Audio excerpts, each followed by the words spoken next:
लाइए बहुत की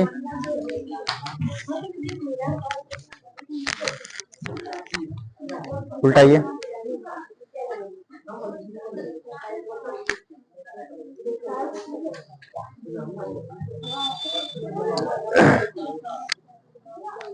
शांत हो जाइए।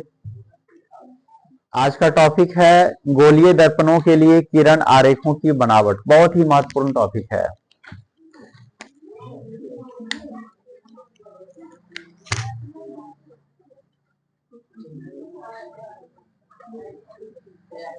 गोलीय दर्पण के लिए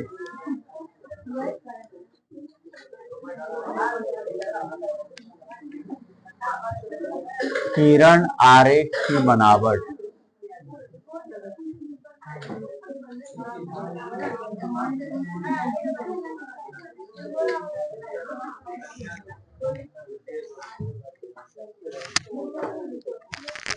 कौन बात कर रहा है?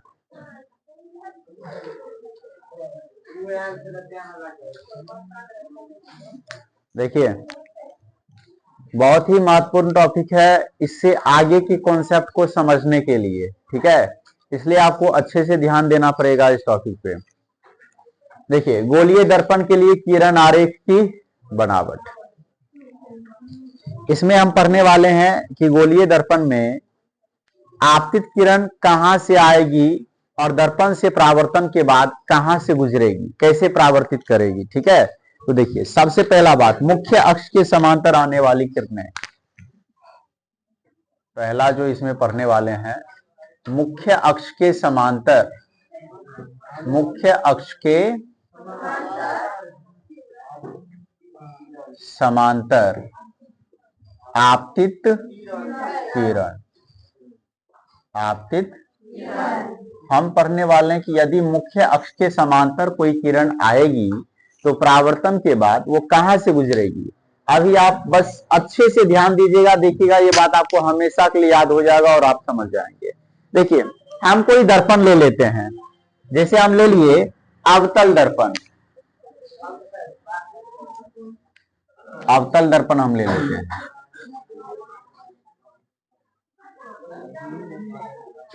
ये हो गया अवतल दर्पण, ठीक है। और ये क्या है बताइए, प्रधान अक्ष या मुख्य अक्ष है? ये क्या है? ये फोकस और ये। अब देखिए टॉपिक में क्या लिखा हुआ है, मुख्य अक्ष के समांतर आपतित किरणें। मतलब जो किरण आएगी वो मुख्य अक्ष के समांतर आएगी। मान लीजिए ऐसे करके किरण आ रही है, ये हरा कलर का, ये किरण आ रही है, आ रही है, आ रही है, ये आ रही है, हाँ, अब जो है दर्पण से टकरा गई, यानी कि मुख्य अक्ष के समांतर किरण आ रही है, दर्पण से टकरा गई। अब दर्पण से परावर्तन, यहां पर इसका परावर्तन होगा, परावर्तन के बाद आपको पता ही कहां से जाएगा, मुख्य, अच्छा सॉरी, फोकस से गुजरेगा। गुड, बहुत बढ़िया। अब ये बात आपको हमेशा के लिए याद हो गया कि मुख्य अक्ष के समांतर आने वाली प्रकाश की किरणें दर्पण से परावर्तन के बाद फोकस से गुजरती है। क्लियर है? बताइए, मुख्य अक्ष के समांतर आने वाली, मुख्य अक्ष के समांतर आने वाली प्रकाश की किरणें दर्पण से परावर्तन के बाद फोकस से गुजरती है, ठीक है। ये तो हो गया अवतल दर्पण के लिए। उत्तल दर्पण के लिए भी इसको देखने वाले हैं हम। अच्छा, पहले इसका स्टेटमेंट दे दें, बताइए क्या लिखेंगे। मुख्य अक्ष के समांतर, मुख्य अक्ष के समांतर आने वाली प्रकाश की किरणें दर्पण से परावर्तन के बाद फोकस से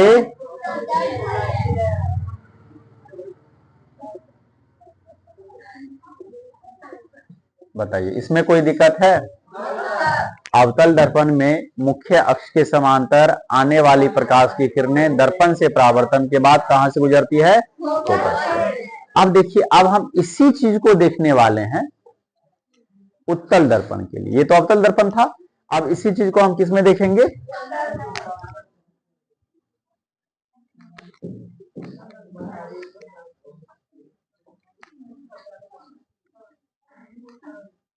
यहां से पॉलिश किया जाएगा।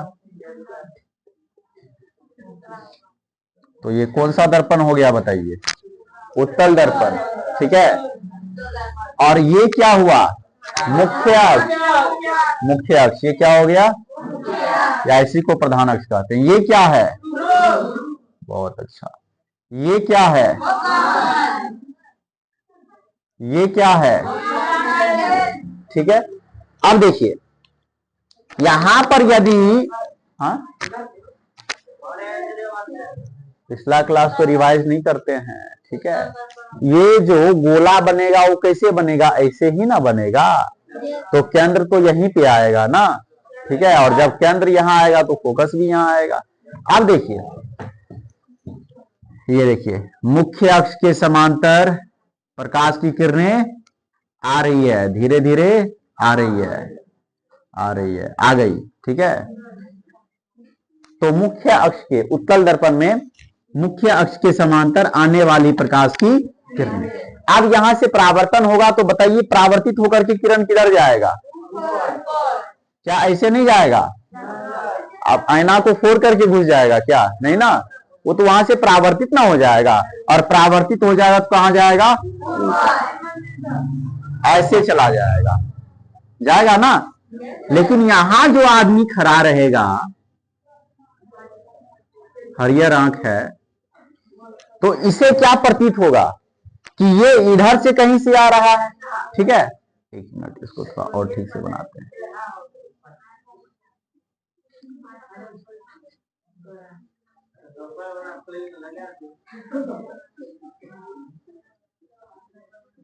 ठीक है, इसको लगेगा कि ये किरण इधर से आ रही है। थोड़ा सा फोकस यहां पे देते हैं।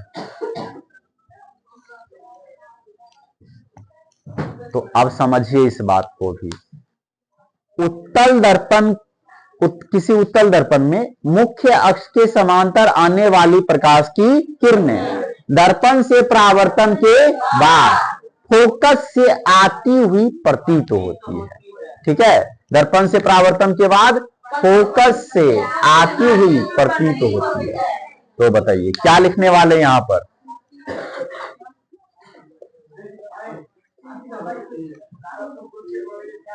मुख्य अक्ष के समांतर मुख्य अक्ष के समांतर आने वाली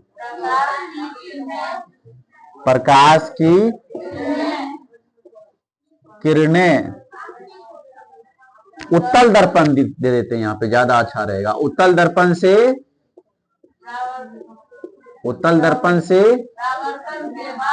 परावर्तन के बाद फोकस से आती हुई प्रतीत होती है, यही ना। फोकस से आती हुई प्रतीत होती है। आप बताइए, वीडियो में जिसको नहीं दिख रहा होगा उसको क्या होगा? आवाज सुन लेगा, ठीक है। मुख्य अक्ष के समांतर आने वाली प्रकाश की किरणें उत्तल दर्पण से परावर्तन के बाद फोकस से आती हुई प्रतीत होती है। ये बस एक मुख्य अक्ष के समांतर आने वाली किरण के लिए देखे हैं। ऐसा 4 गो किरण आरेख देखेंगे। अभी बस एक देखे हैं दोनों दर्पण के लिए।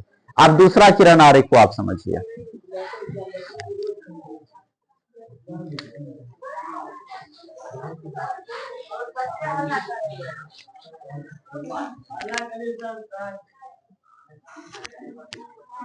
अब देखिए, मुख्य अक्ष के समांतर हो गया। इसके बाद फोकस की दिशा में आपतित किरणें, दूसरा क्या है बताइए? फोकस की दिशा में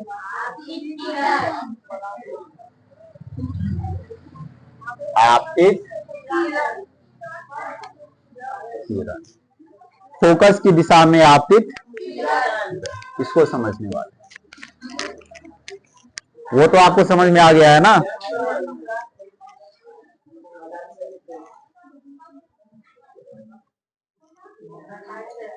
हाँ पूरा दिख रहा है, कोई दिक्कत नहीं। वो कहाँ दिख रहा है?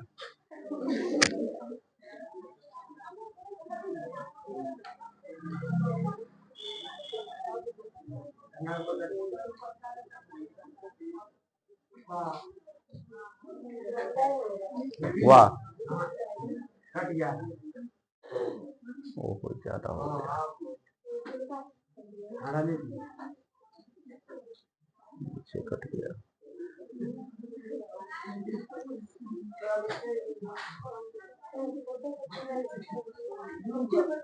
ठीक है, तो फोकस की दिशा में आपतित किरण। तो सबसे पहले किसके बारे में देखने वाले हैं? अवतल दर्पण के लिए। ध्यान दीजिएगा अच्छे से, और आप लोग स्वयं बताइएगा यहां पर क्या होगा। यहां से पॉलिश कर देते हैं, तो ये कौन सा दर्पण हो गया? उत्तल दर्पण हो गया, अवतल दर्पण हो गया। ये क्या है? प्रधान अक्ष या मुख्य अक्ष। ये क्या है? ये क्या है? ठीक है, अब देखिए, इस बार बोला है कि फोकस के दिशा में आपतित किरणें। इस बार किरण जो है ना वो फोकस की दिशा में आ रही है। कैसे आ रही है किरण? इस बार ललका किरण लिखते हैं, ऐसे फोकस के दिशा में आ रही है। आई फोकस के दिशा में, तो किसी अवतल दर्पण में फोकस के दिशा में आने वाली प्रकाश की किरणें अवतल दर्पण से परावर्तन के बाद मुख्य अक्ष के समांतर हो जाती है। यहां से ये ऐसे चला जाएगा, बिल्कुल समांतर। आया समझ में? फोकस के दिशा में आने वाली प्रकाश की किरणें अवतल दर्पण से परावर्तन के बाद मुख्य अक्ष के समांतर हो जाती है। बताइए क्या लिखेंगे? फोकस के दिशा में आने वाली प्रकाश की किरणें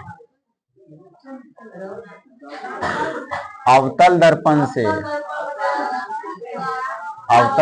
से परावर्तन के बाद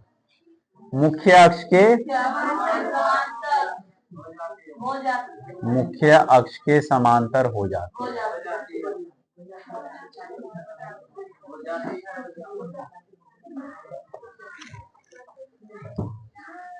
कौन बात कर रहा था अभी? मोटरसाइकिल वाला बात नहीं, इधर कोई बतिया रहा था।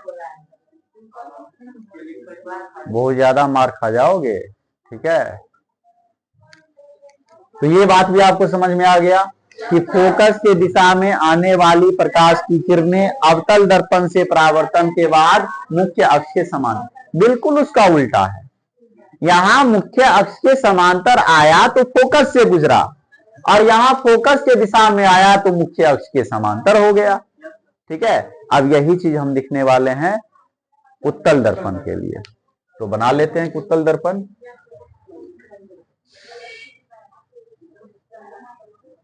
क्या गजब बना,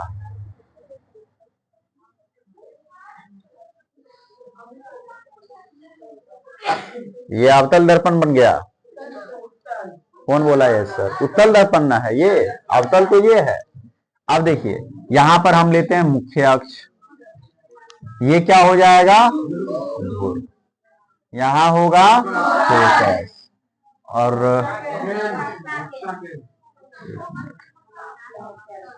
यहां लेते हैं फोकस, और यहां फोकस के लिए बड़ा एफ ही होता है, फोकस दूरी के लिए छोटा एफ होता है। अब देखिए क्या है टॉपिक? फोकस की दिशा में आने वाली प्रकाश की किरणें। फोकस की दिशा में, यहां है फोकस, तो फोकस की दिशा में ऐसे किरण आएगा, ऐसे करके फोकस की दिशा में जाना चाहिए। जा रहा है क्या फोकस की दिशा में? हाँ, लेकिन दर्पण को क्रॉस थोड़ी ना करेगा। अब बताइए यदि फोकस की दिशा में आया तो अब ये यहां से किधर चला जाएगा? इधर, इधर ना, ऐसे करके। यदि फोकस के दिशा में आने वाली प्रकाश की किरणें मुख्य अक्ष के समांतर हो गया, ठीक है। फोकस के दिशा में आने वाली प्रकाश की किरणें उत्तल दर्पण से परावर्तन के बाद मुख्य अक्ष के समांतर हो जाती है। तो बताइए क्या लिखने वाले हैं? फोकस के दिशा में आने वाली प्रकाश की किरणें उत्तल दर्पण से परावर्तन के बाद मुख्य अक्ष के समांतर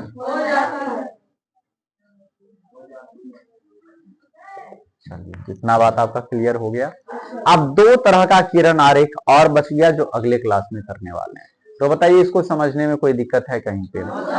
यदि मुख्य अक्ष के समांतर किरणें आती है तो फोकस से गुजरती है, मुख्य अक्ष के समांतर आने वाली प्रकाश की किरणें दर्पण से परावर्तन के बाद फोकस से गुजरती है, और फोकस के दिशा में आने वाली प्रकाश की किरणें दर्पण से परावर्तन के बाद मुख्य अक्ष के समांतर हो जाती है।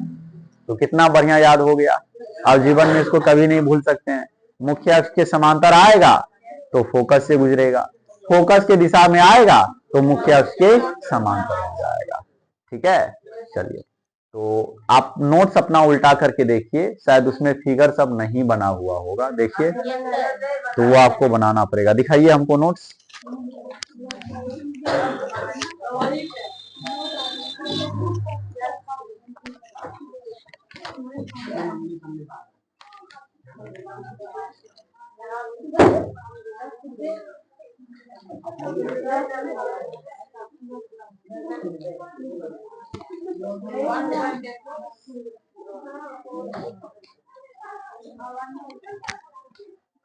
हाँ, ये आपको जो है ना फिगर सहित बनाना पड़ेगा।